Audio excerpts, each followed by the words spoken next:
All right, welcome to Daily Devotions. It is September 6th. Today we're looking at Ezekiel chapters 23 and 24. We actually are not going to look at chapter 23 because we did that back when we commented on chapter 16 because of the important connection and the similar connection between the two. So we're just going to deal with chapter 24 today. Chapter 24 is a shorter chapter in Ezekiel, but boy, there's a lot to get into here. So we're going to spend a little time on 24 because it is an important passage in this book. So you get in chapter 24 two signs that summarize Israel's predicament. You get the filthy pot, and you get the intractability of Israel's sin. And I think it's appropriate to highlight these two halves of chapter 24 because together they coherently summarize Israel's predicament and the divine judgment that has been acclaimed in the book up to this point. Once again, Ezekiel uses two highly symbolic and enigmatic images to communicate God's judgment: a filthy pot that cannot be cleaned and symbolic actions following the death of the prophet's wife. On the day that the siege of Jerusalem is announced, Ezekiel is commanded to share an image with Israel, the rebellious house. In words that echo a variety of phrases from the first half of the book, thus encapsulating in one metaphor many images, many different images of Ezekiel's judgments. The judgment apparently here begins benignly with a kind of cooking song or a poem that seems to confirm in the minds of its hearers the privileged relationship between Israel and the Lord. The Jerusalemites, and particularly those left in the city after 597 BC, are the good pieces in the cooking pot.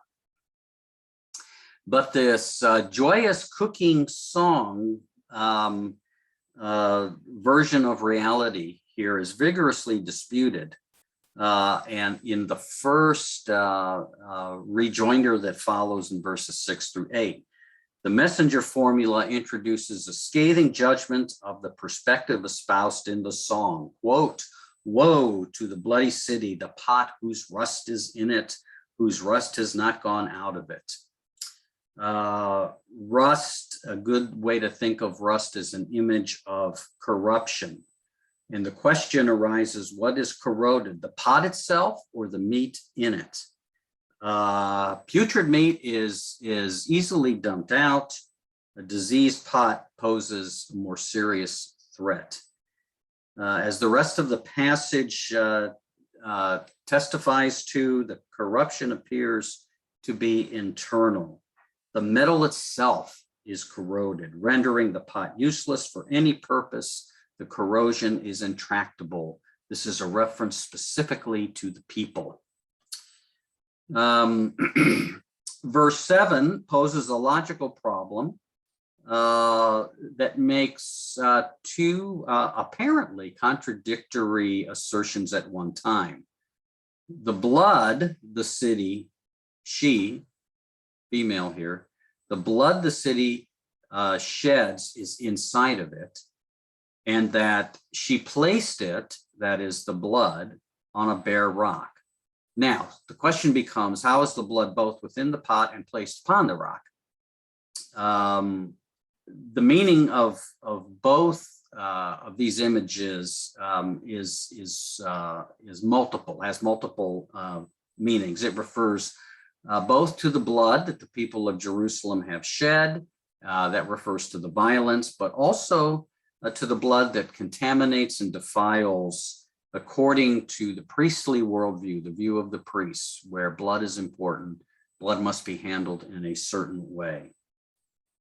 So once the blood of the meat has been poured out in sacrifice on the rock, the blood, that is the violence, is still embedded in the pot as part of its corrosion. The blood here recalls the blood of the infant, which is actually the mother's blood, We see this in chapter 16, and the blood of women in their monthly cycle, we see that in verse 22:10, both of which, according to the law, are defiling.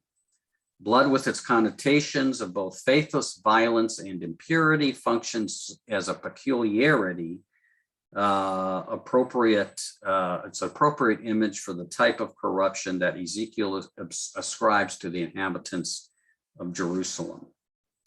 Instead of pouring out her blood on the ground and covering it, the pot, that is the city, has poured it out on the bare rock.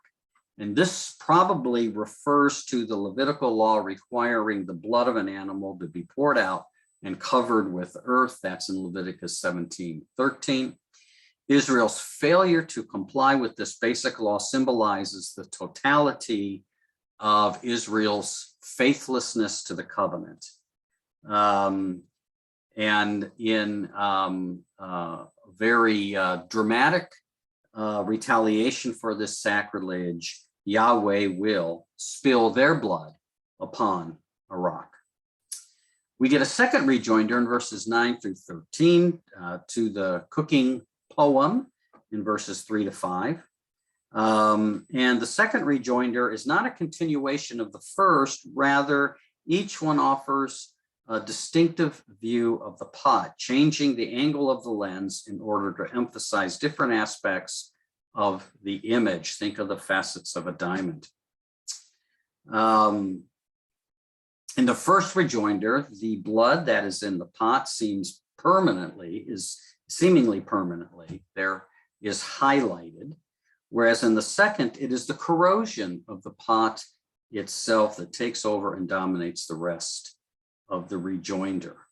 The first words of this second rebuttal announce that the disease of the pot is still within it.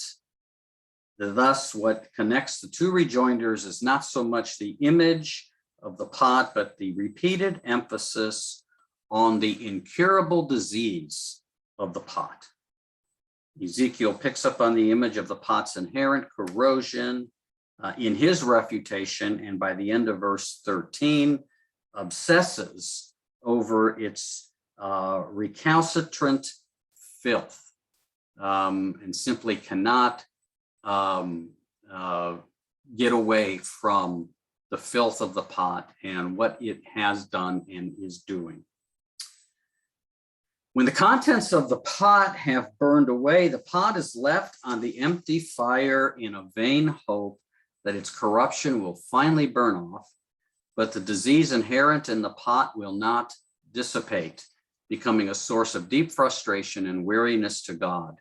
Quote in verse 12, "In vain I have wearied myself, its thick rust does not depart." By the time this has occurred in the way the original metaphor of the pot and meat has evolved, the people saw themselves as the meat and Jerusalem as the pot, and this division seems to have held true in the first rejoinder. The people, like the meat, were being emptied out by deportation, but the city itself remained. Although the pot is addressed in verse 13, and therefore the city and the people are conflated here in the address, the apparent distinction between the people and the city that we read about in chapter 11, here that collapses.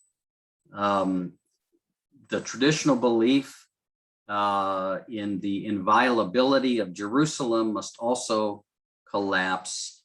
And what we get is not only the deportation of the people, but the destruction of the city itself.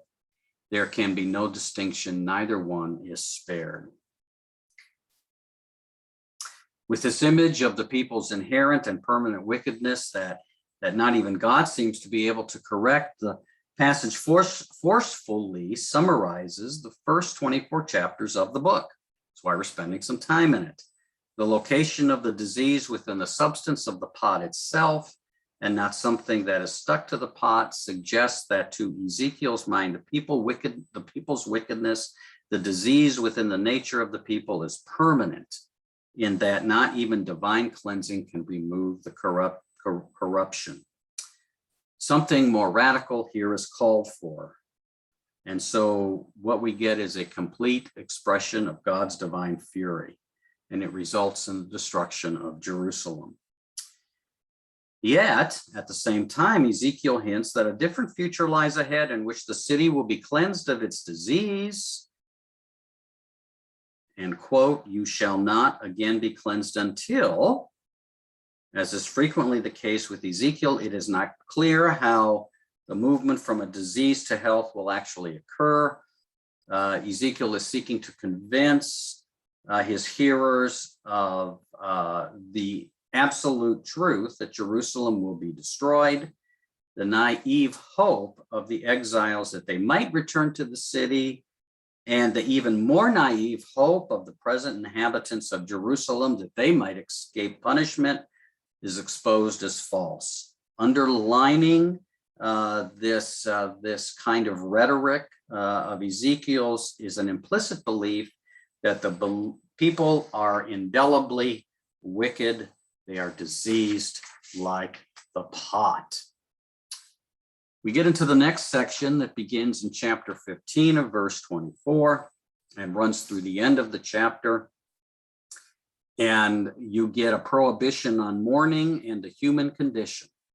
The symbolic act we see in 24:15 through 27 involving the death of Ezekiel's wife and its interpretation are in some ways the last word of judgment against Israel before the oracles against the nations and the words of hope that mark the second half of the book. The power of the divine word here relies on an analogy between the death of the prophet's wife and the death that is the destruction of the city of Jerusalem. Most commentators on this passage understand Ezekiel to be prohibited from engaging in the customary mourning rituals following the sudden death of his wife, an act of suppression that serves as a sign in the second half of the passage that the Israelites too will be prohibited from ritually expressing their grief over the loss of the temple as well as the loss of their children. But why prohibit mourning, which is a loss that when we all experience, mourning is just so deep? The answer is connected to Ezekiel's struggle to articulate the problem of human nature and what he views as its inherent defectiveness. Israel understands the people's love and desire to be once again misdirected.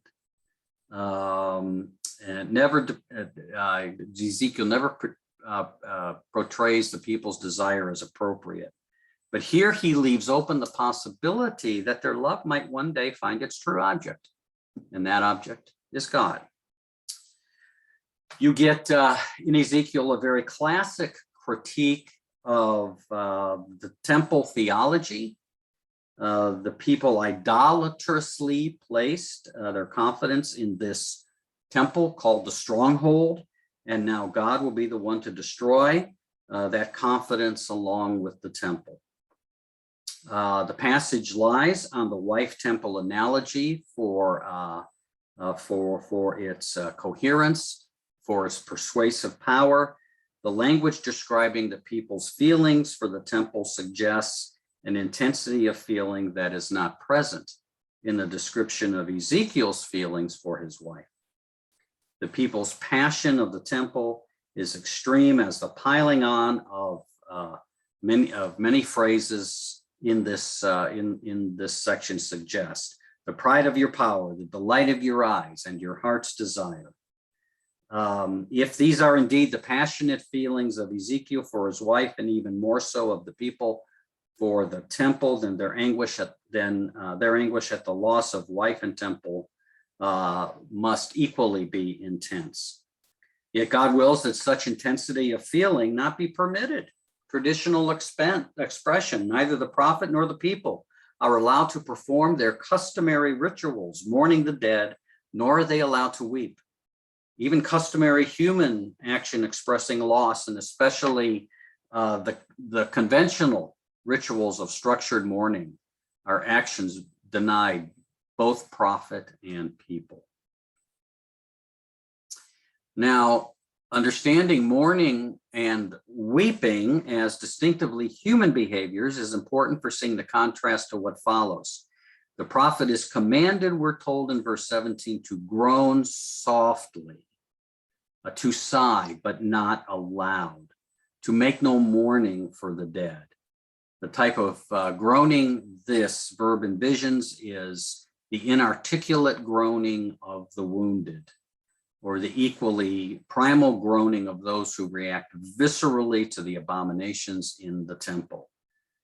The primal nature of this type of noise contrasts with the now prohibited but structured mourning from the previous verse, and this is made quite explicit in the subsequent clause, make no mourning for the dead. Mourning here includes all the conventional mourning customs from the beginning to the end of the mourning period. Inarticulate groaning is permissible, meaning suffering in silence is okay, but formal mourning, outward mourning is not allowed. Nothing that might provide a structure within the prophet, and people might make sense of their overwhelming experience of loss. The actions that might provide a framework within the prophet could assign meaning to his wife's death. These things are prohibited. Human beings, I mean, it must be said, and we all know this, we're meaning makers. We want to know what things mean. But it is specifically this human desire for meaning that is excluded here from the book of Ezekiel. Something is going on here, isn't it? Something beyond simple withdrawal of human structures for interpreting one's experience.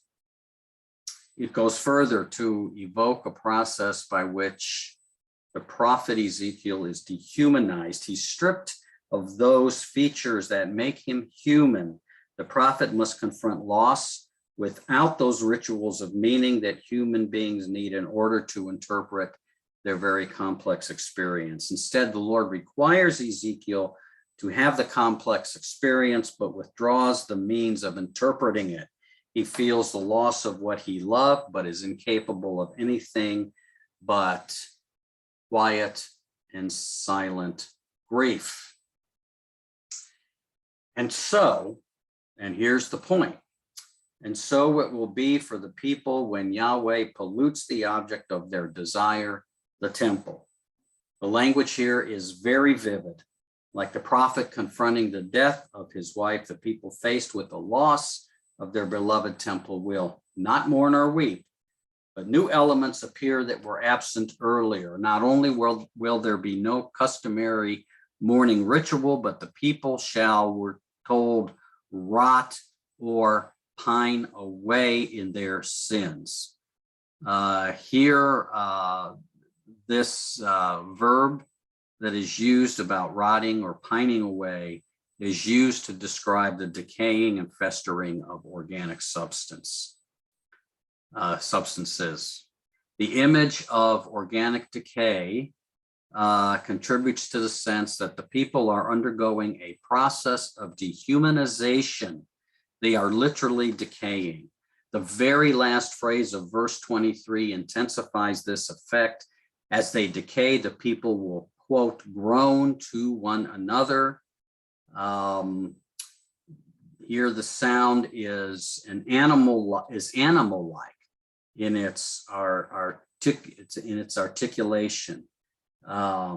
So the dehumanizing of the people will be of such that even in their groans, when they do groan to one another, they will sound more like animals than human beings.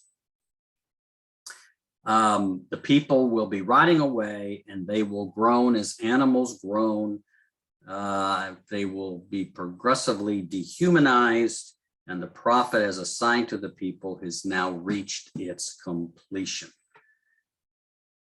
Now, what is the point here of the prohibiting the mourning rituals? Why this diminishment of the human to what is less than human?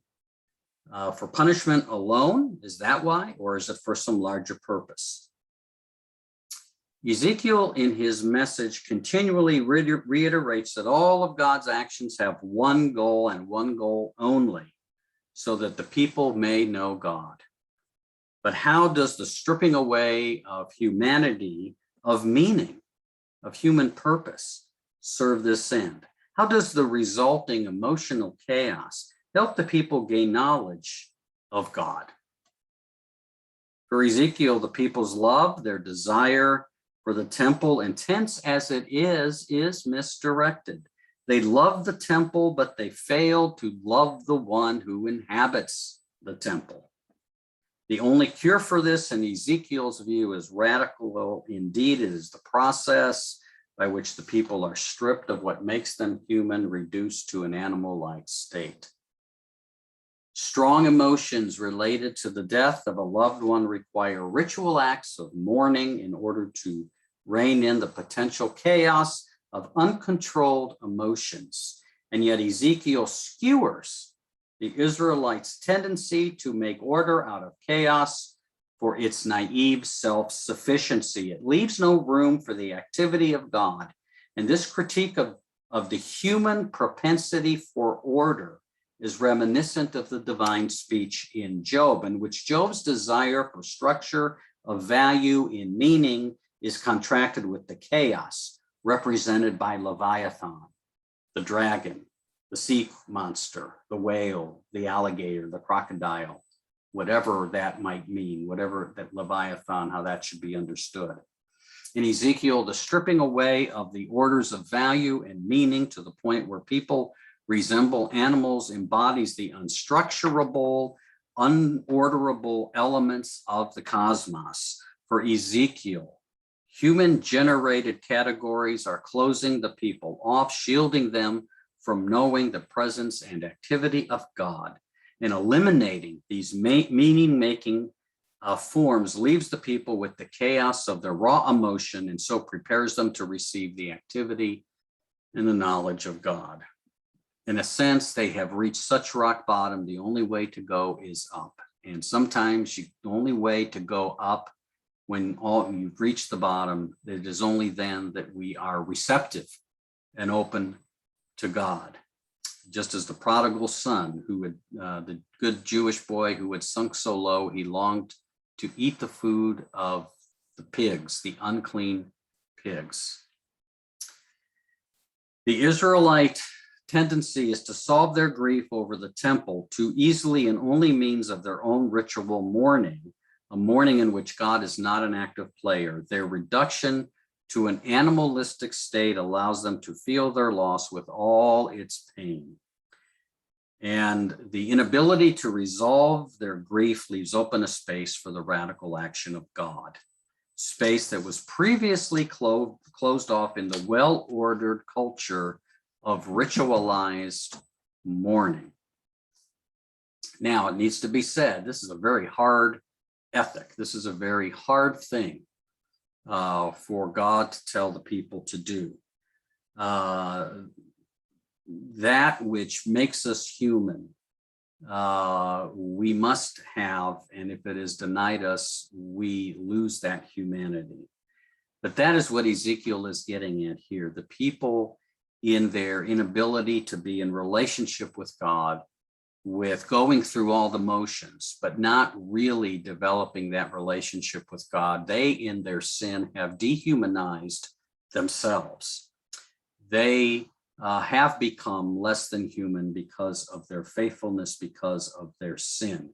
And by not allowing the people to practice that which they need to be human, mourning, it is a way to remind the people that they themselves have had a hand in making themselves less than human, less than what God desires of them. So for Ezekiel, only through a progressive dehumanization can the people be prepared for new life. Nothing of the old nature can be retained. Now later in chapter 37, with that very famous passage of the Valley of the Dry Bones, the recreation of humanity will be initiated after the people are declared dead. They are brought to new life with nothing of the old life remaining except their bones. The people must be crushed so low that no longer will they seek piecemeal solutions for their desperate situations, such as setting their hearts on the temple or mourning its loss in the usual customary ways. The symbolic ordering of their experiences, whether it's in religion or their culture, must be violently disturbed before the people can perceive the divine action that ultimately seeks to restore them to their full humanity. That's a lot, and it's tough, but it's for their good. All right, friends, let us pray. Gracious God, you know what's best for us. That continues to be our problem. What we want is so often not what is best. So help us to be discerning. Help us to seek your will. Help us to seek the wisdom of your Spirit, that we might indeed be willing to do what you would have us do, that what we would seek would be what is best for us according to your will and not necessarily ours. In Jesus' name, amen. Have a good day.